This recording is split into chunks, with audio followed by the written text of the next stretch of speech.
We're at the University of Johannesburg at the Fada Gallery, and we had the opportunity to speak to Dr. Mathews Phosa, who was the keynote speaker at the opening of the Promises and Lies exhibition.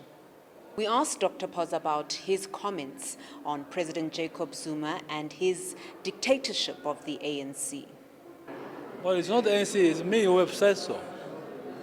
I say so because when the Deputy President, the Secretary General, and the Treasurer General say they were not consulted in the last cabinet reshuffle, the question is, who did the President consult? And if he didn't consult them in terms of ANC tradition, and I was being an official, I know what I'm talking about, then he consulted himself.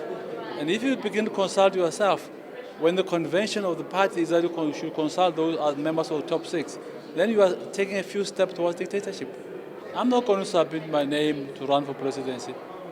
I'll listen to what the voices are coming from the ground. They are the ones who nominate us.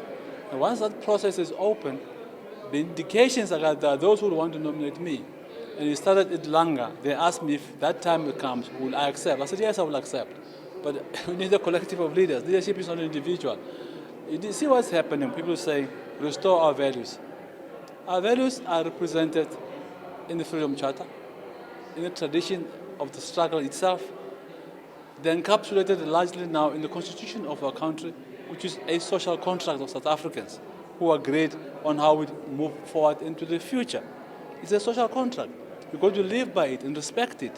Respect the Constitutional Court, Auditor General, Human Rights Commission, and all those pillars of democracy, and work within those frameworks.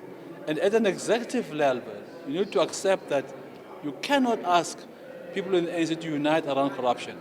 It's no deal. We cannot unite around corruption. We must unite against corruption. You cannot ask us in the ANC to take collective responsibility for wrong things. We are not going to do that. It's wrong.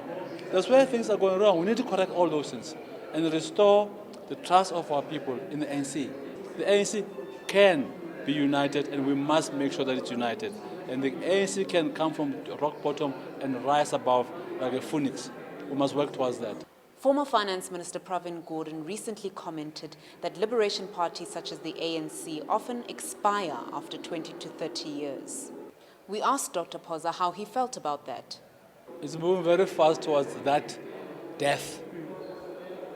Very fast. And the movement is downward. Nothing tells us it's going up. Because since we lost 3 cities, Gauteng, Johannesburg, and Tshwane and Port Elizabeth, Mandela City. Yes. If you count the scandals that happened after August, there's more, right? There's more self-inflicted injuries since that time. So that makes us even be graded lower. The ECD many things, the way we handle it in Parliament, or fail to handle it properly, is a blow on us. The type of the story about pensioners is a blow on us. So it's a lot of own goals that happened since August. So the situation doesn't look promising unless we try and arrest it now in the next few months and define the path to that conference, a different path. Apart from himself, we asked him who would be his presidential choice between former AU chairperson Nkosazana Dlamini Zuma and Deputy President Cyril Ramaphosa. I cannot make a call like that one now. It's a divisive call. Let the structures of the ANC make those decisions, not me as an individual. Who am I? I'm nothing.